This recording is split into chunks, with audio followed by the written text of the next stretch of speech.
Hello guys, good morning. आज है 27 जुलाई के हम लोग करंट अफेयर के विषय में बात करेंगे और बात करेंगे एक्स्ट्रा रिलेटेड फैक्ट्स के विषय में। तो जैसे कि अब 25 जुलाई से हमारी वो एनटीपीसी की क्लास जो प्रैक्टिस सीरीज़ है वो चालू होने वाली थी। वो किसी टेक्निकल इशू की वजह से नहीं हो पाई है, लेकिन आज वो 27 जुलाई से वो आपको 10-10 क्वेश्चनों की सीरीज़ 2 बार में मिलेगी। एक मॉर्निंग में और एक आपको मिलेगी शाम को। ठीक है, चलिए हम लोग पहले क्वेश्चन की ओर स्टार्ट करते हैं। पहला क्वेश्चन है कि कारगिल विजय दिवस कब मनाया जाता है या कब मनाया जाती है। 26 जुलाई को मनाया जाता है। बात करें तो आप लोग कारगिल विजय के विषय में ज़रूर सुना होगा, और नहीं सुना तो आप लोग इससे कुछ एक्स्ट्रा फैक्ट हैं जो वो हम आपको डिस्कस करते हैं। तो जो कारगिल विजय दिवस है ये प्रतिवर्ष 26 जुलाई को मनाया जाता है। कब मनाया जाता है? 26 जुलाई को मनाया जाता है। ये 2025 में कारगिल युद्ध यानी 1999 में भारत की विजय की 26वीं वर्षगांठ है। ये जो 1999 है, इसी के दिन कारगिल युद्ध हुआ था। इसी दिन यानी कि कह सकते हैं विजय प्राप्त की थी। ठीक है, बात करें कि यह उन भारतीय सैनिकों की बहादुरी और बलिदान को स्मरण दिलाता है जिन्होंने क्या 2 पॉइंट बनेंगे इससे कि बर्फ में ढकी कारगिल की चोटियों पर विषम परिस्थितियों में युद्ध लड़ा था। दूसरा कि लद्दाख क्षेत्र में रणनीतिक चोटियों को पाकिस्तानी घुसपैठियों से मुक्त कराया था। ठीक है, नेक्स्ट क्वेश्चन है, मालदीव और भारत ने 4 समझौतों पर ज्ञापन पर हस्ताक्षर किए हैं। बात करते हैं कि प्रधानमंत्री मोदी ने मालदीव का दौरा किया और माले में राष्ट्रपति डॉक्टर मोहम्मद मुइज़्ज़ू ने के साथ प्रतिनिधिमंडल स्तर की वार्ता की है। मालदीव की स्वतंत्रता की ये 60वीं वर्षगांठ मनाई जा रही है। भारत ने मालदीव को 4,850 करोड़ का ऋण सहायता प्रदान की है। बात करें इसमें जो 4 समझौते हुए हैं, कौन कौन से 4 समझौतों में ज्ञापन में 3 समझौतों पर हस्ताक्षर हुए। कौन कौन से?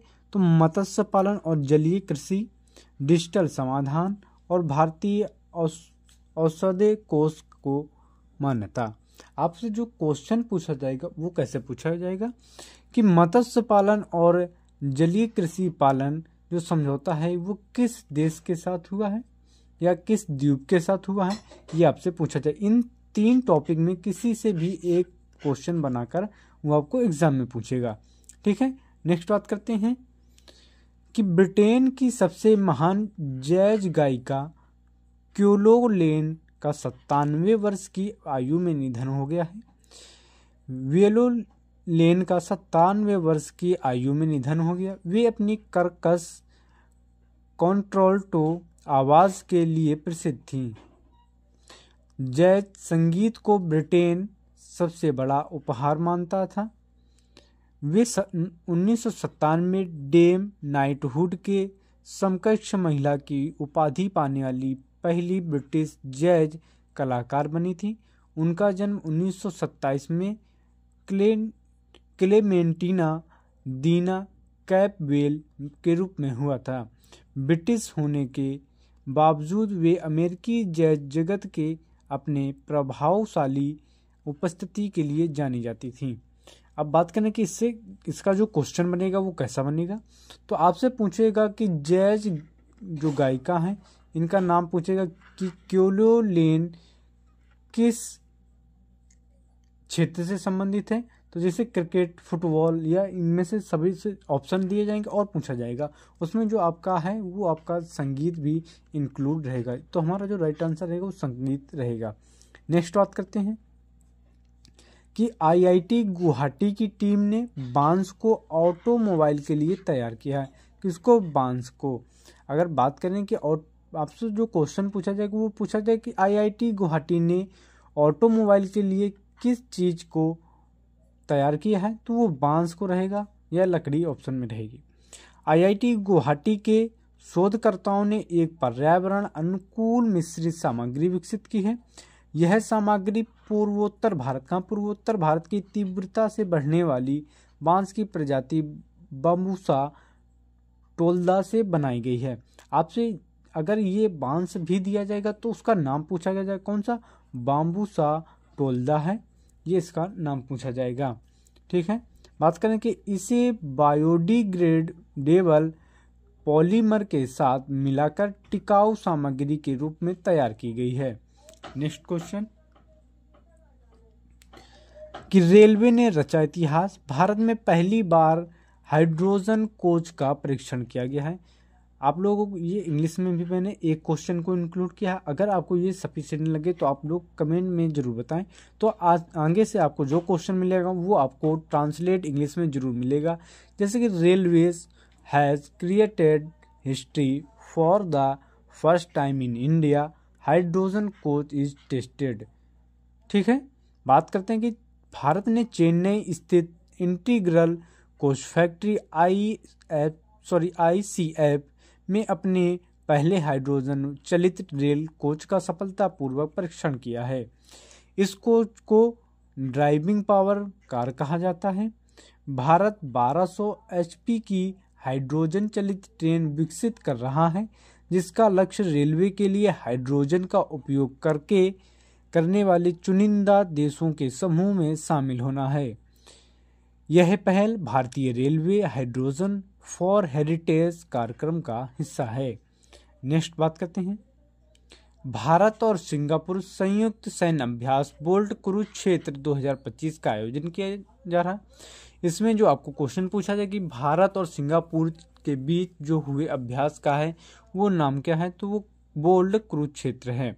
बोल्ट कुरुक्षेत्र 2025 भारतीय सेना और सिंगापुर सशस्त्र बलों के बीच एक सैन्य अभ्यास है। यह राजस्थान के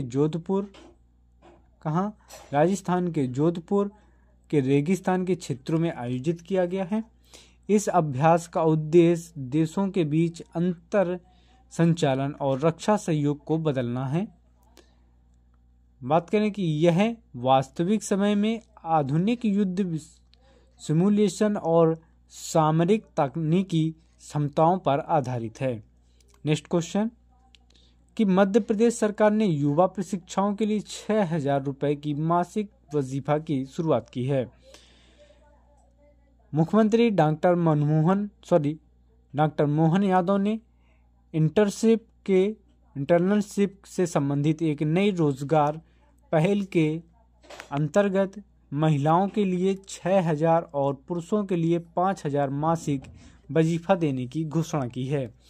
यह घोषणा भोपाल के पास अचारपुरा औद्योगिक क्षेत्रों में 416 करोड़ की लागत वाली 6 औद्योगिक इकाइयों के भूमि पूजन के दौरान की गई है। बात करें कि इसने लाडली बहन योजना के तहत पात्र महिलाओं को दिवाली से 1,500 रुपये प्रति माह मिलेंगे, जो 2028 तक बढ़कर 3,000 हो जाएगा। ठीक है, नेक्स्ट क्वेश्चन की बात करते हैं कि WHO ने चिकनगुनिया महामारी के खतरे पर चिंता जताई है।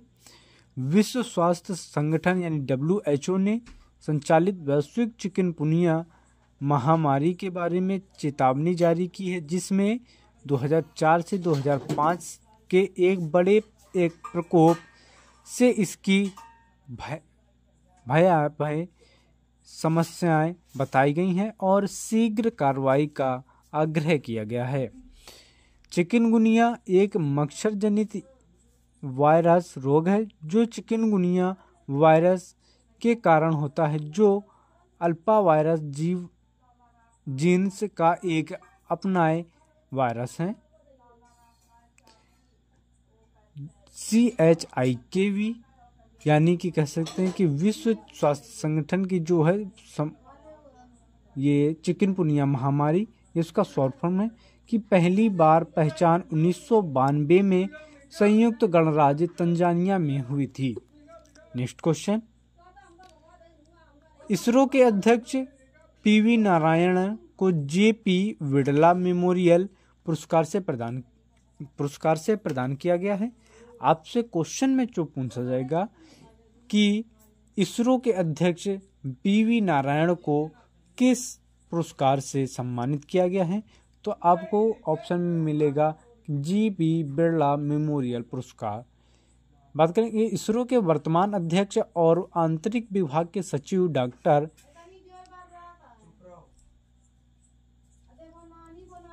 वी नारायण को जी.वी. बिरला मेमोरियल पुरस्कार 2025 से सम्मानित किया गया है। यह पुरस्कार भारत के अंतरिक्ष कार्यक्रम में उनके उत्कृष्ट योगदान और अंतरिक्ष प्रौद्योगिकी के नेतृत्व के लिए दिया जाता है।